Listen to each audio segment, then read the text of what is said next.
Yeah, this talk is called I'm Not a Robot. I'm going to talk about that later a little bit more. But the first thing I wanted to share is the first part of the conversation is about human in the machine. This is the Turk. The Turk is the first alleged automat in history. He was a chess player, a robot chess player, created by a Hungarian inventor in the 16th century.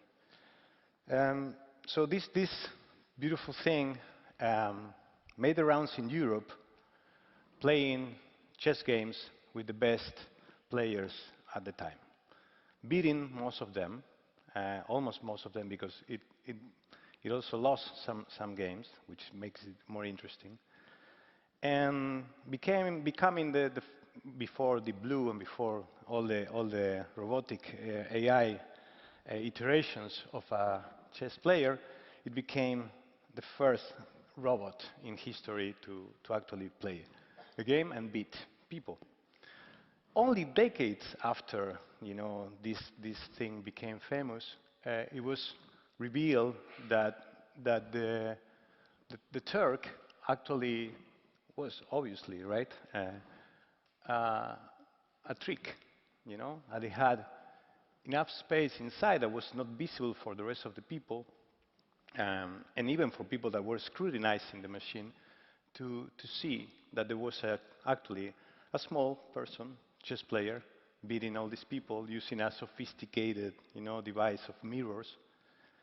And I think that is a really nice way to imagine what's happening with us these days, right?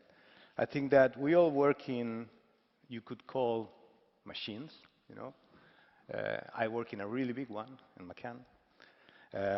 You could qualify them as good, bad, evil, depending on where you work. But our industry is also like a big mechanism. And we creative people, or creative people in general, like creative people in the creative department, but all the people connected with the creative product, we are a little bit like the little person inside the Turk, right? We are the humans inside the machine, trying to keep the machine alive, try to keep the trick working.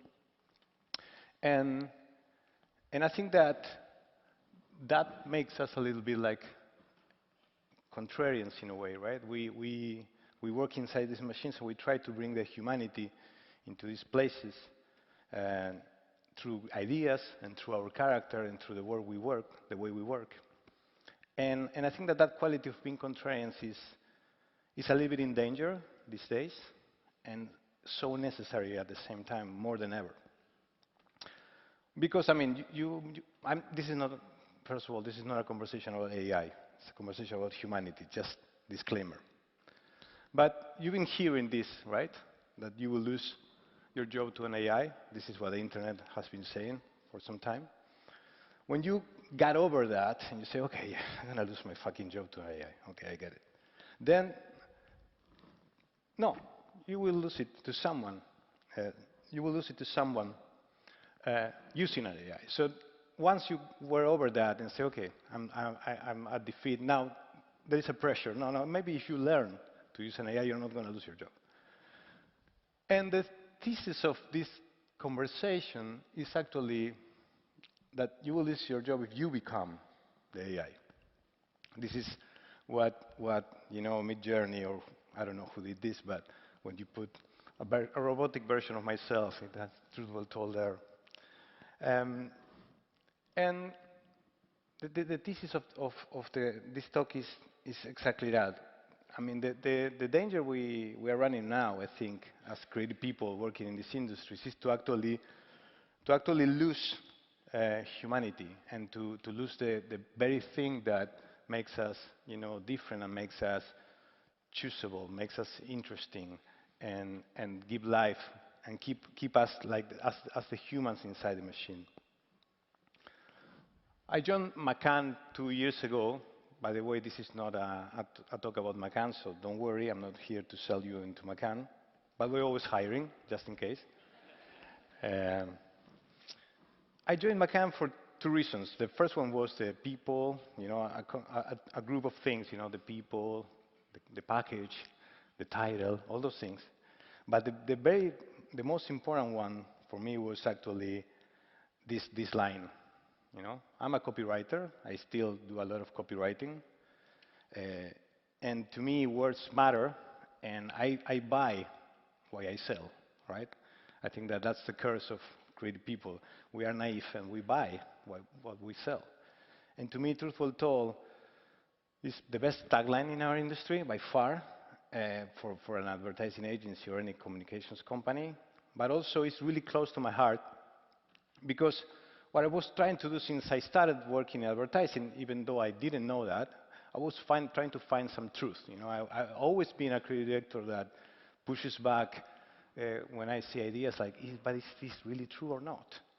And I think that at this very moment, we have to keep searching for truth more than ever. It's a tough task, you know, and I think that you have to have some knack for it, and you have to have some appetite for it. In my case, I come from Argentina. I'm from Buenos Aires. Argentina, you know, at some point in the past became recognized in advertising, especially because for our ability to find insights.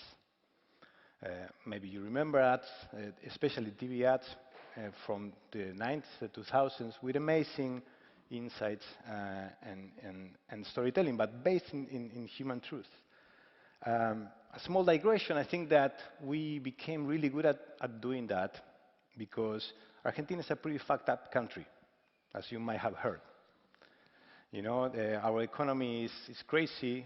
It's like living in a roller coaster, constant roller coaster. You can't really plan ahead for anything. You know, when I moved to America and people would ask me to have coffee in 2 weeks, and they were looking at their calendar, I was like, these people are crazy. Like, I don't know where I'm going to be in 2 weeks, you know, because the whole thing can collapse at any moment.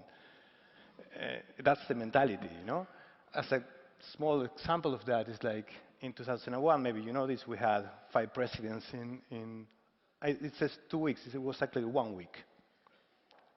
You know, there will be one guy taking as a president, quitting in the afternoon, the next guy will come the next day, he will declare default in the country, he will leave the next day, and like that happened 5 presidents.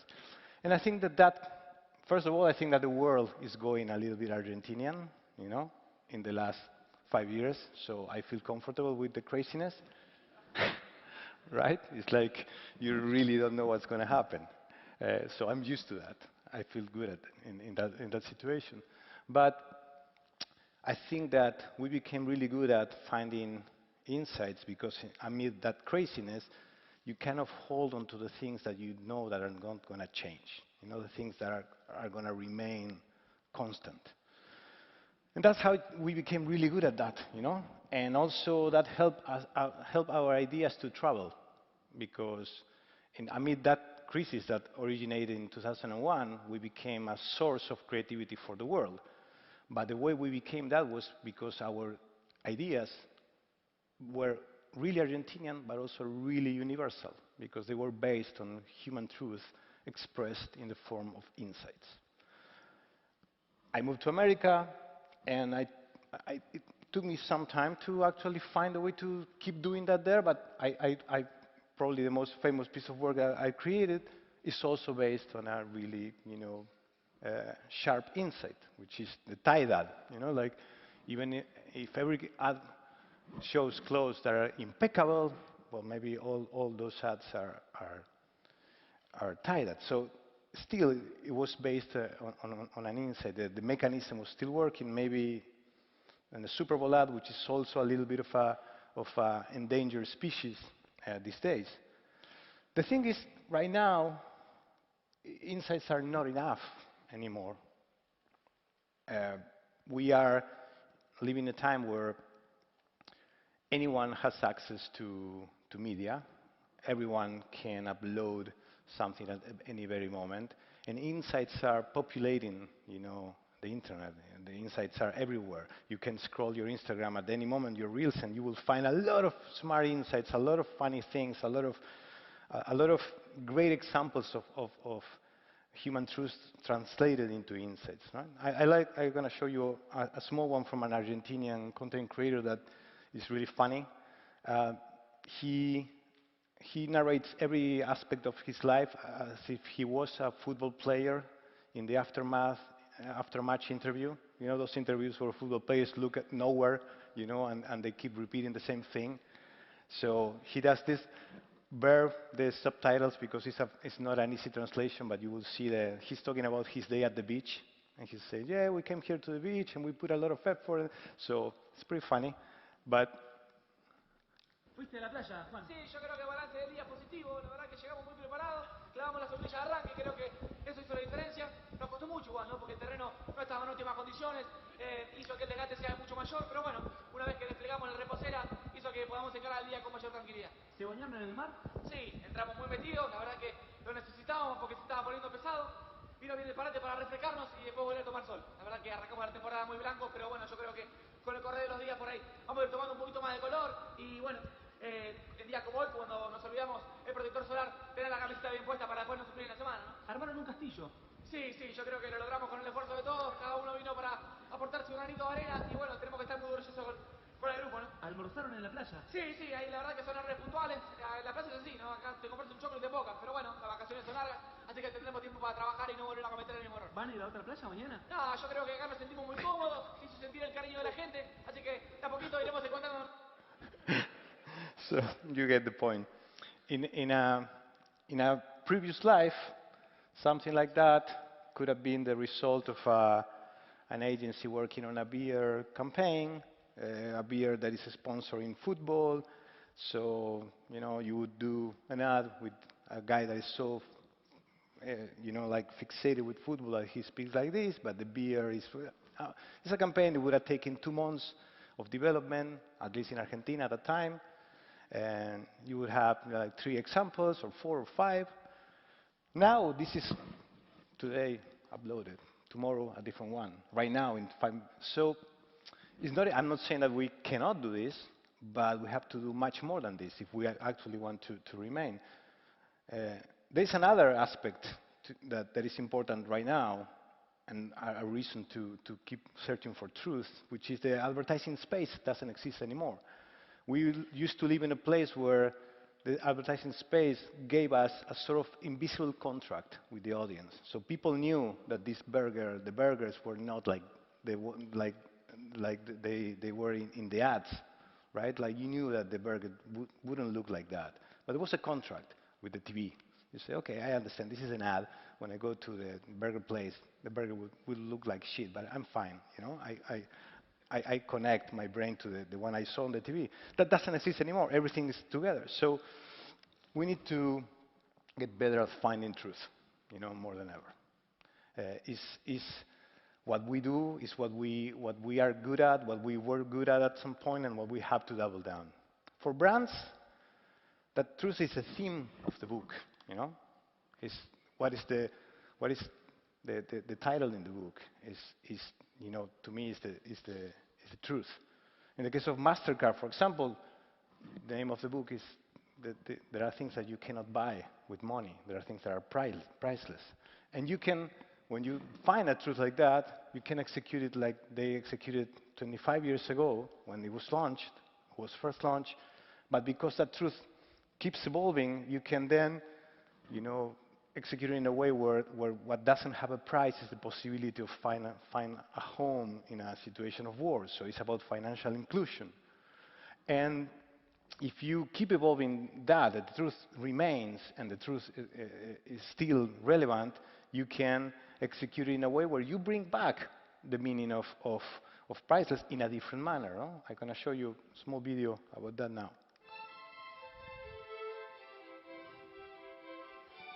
A mother's love, priceless.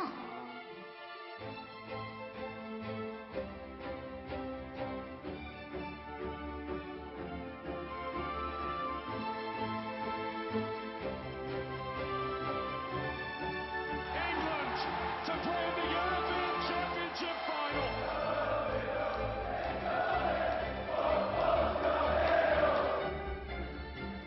Good evening and welcome, ladies and gentlemen. gentlemen, to the Brit Awards 2025. Charlie XCX, come on! Let's go! Could be the biggest musical reunion of all time. Britpop sensations Oasis are on the verge of reforming.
Thank you. So I have to run. I have to run. I have 3 minutes. I'm gonna run 5 minutes later. I'm gonna let into whoever is in the sky. But I mean, finding truth is a human ability. It's a human ability. That's what we do. That's what we are really good at. The thing about the second really quick part of the talk is that the enemy of finding truth is the bullshit we tell to ourselves and the Kool-Aid that we drink, the lies we tell to ourselves. And there are many. And I have this talk is actually an hour longer, and I have, like 10 things that I'm angry about. But I chose 3 that I think are quite important. The first one is that having a presentation is not having an idea. That we're still living in a post-pandemic world. We are still going through the habits that were created in that moment. And one of the things that we were left with is this remote working moment that we didn't have in the past, which is you're always presenting something. When someone says, I'm going to share my screen, they have to present something. And there was a moment, many years ago, where I had teams coming to me telling me, we have nothing. And that was a great moment, because it meant that the brief was wrong, and we needed to rework it. It meant that they needed more time, which was also usually led to great ideas, or that we didn't have the right talent, either myself or them. And I think that the certainty, the moment that we are uploading things without having it, is a really bad moment for our industry right now. And this is not about working remotely, working in presence, but it's about realizing that the systems that we are creating to work sometimes are going really, really against the quality of what we are presenting. The second one is that we are not our roles, and in the world also that we are right now, we are kind of forced to define ourselves constantly on LinkedIn and all these other places where we need to define ourselves through a role. Because I'm Argentinian, I'm highly psychoanalyzed, Psychoanalysis is huge in Argentina. All my family go to therapy, we grew up, maybe because we had 5 presidents in 1 week, we go to therapy. So for us, Jacques Lacan is almost like a common word. He has this beautiful phrase, which goes, a crazy man who believes he's a king is as crazy as a king who believes he is a king. Sounds like a riddle, but it actually means that all these roles we have are like symbolic agreements. And you can't really believe it all the time. If I believe all the time that I'm the global CCO of McCann, I will do everything like that. I will hire like that. I will hire thinking, how is the global CCO of McCann needs to hire? How should I what kind of ideas should the CCO of McCann approve? It would be impossible because of the pressure and because of the almost dogmatic quality of that thinking. And I think that these lies we tell to ourselves tend us to have the danger of turning us into robots ourselves. And that is part of the automatic thinking that I'm trying to avoid, not becoming, the role. This is really important. Data is not truth. When I talk about truth, I'm talking about a truth. And truth is personal. And truth is informed by the data, is informed by the research, is informed by the science, but in the end it's an opinion. Advertising still is a personal opinion about things. I have a slightly controversial example to talk about this, but controversial because it's UK, no? I mean, you remember maybe that Diego Maradona scored this goal with his hand, 1986. After that, he scored the best goal in history, but before he scored this one. And everyone saw it, minus the referee, luckily for us. And when he went to the locker room and he was pressed by the press, he came up with this phrase. It was the hand of God. Maradona was an amazing copywriter, instinctively. And I think that he summarized what we all were feeling in that World Cup. It was right after the war, between Argentina and UK. And we were all feeling that match was much more than a match. And he did that thing. He scored that goal with his hand right before scoring the other one. And he had the instinct of saying it was the hand of God. So that's the truth. That was his truth. And he was informed by all the facts, but he came up with something that was not necessarily a lie for him. It was a personal truth. And that's the thing, truth is personal. It's always personal. We are always trying to use all the means we have, all the information we have, to say something that comes from inside of us. I'm almost finishing. The best example I found recently about this is the story of Elon Specht. Elon Specht was a female copywriter that wrote the famous "Because I'm Worth It" line. And it's a line that, if you don't know the story, maybe you think that it's a great line, or it's a famous slogan, or it's prevalent and even repetitive.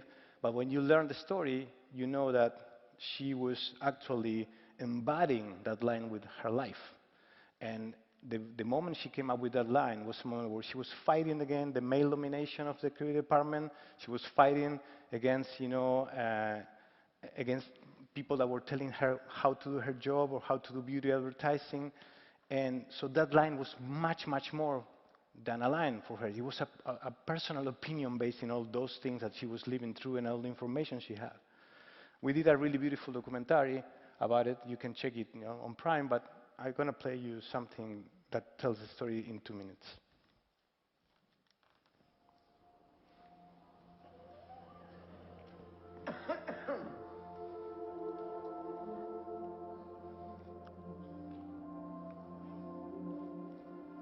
I use the most expensive hair color in the world, preferenced by L'Oreal. It's not that I care about the money, it's that I care about my hair. It's not just the color, I expect great color. I don't mind spending more for L'Oreal because I'm worth it. I wrote that.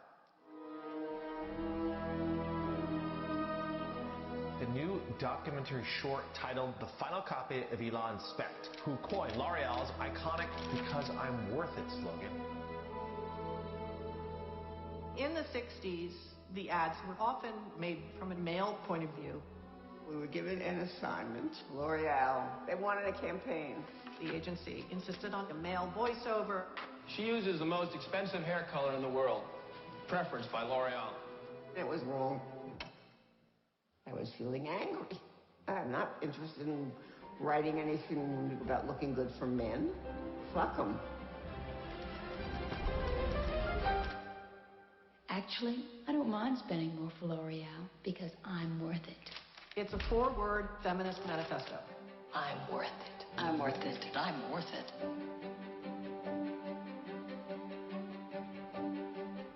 She wrote the most influential tagline in women's beauty advertising. She's such an iconic, I mean, the word is overused, but in this case applies.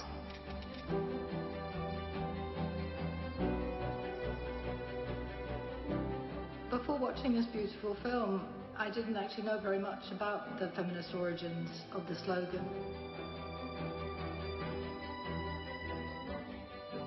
I'm not interested in advertising. I don't give a shit. It's about humans. It's about caring for people. Because we're all worth it or no one is worth it.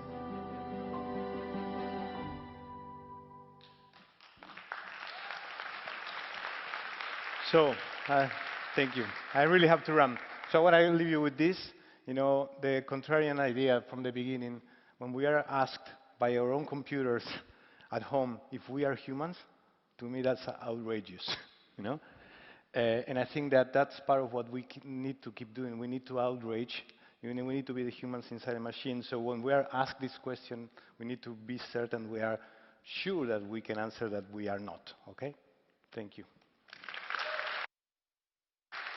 Thank you.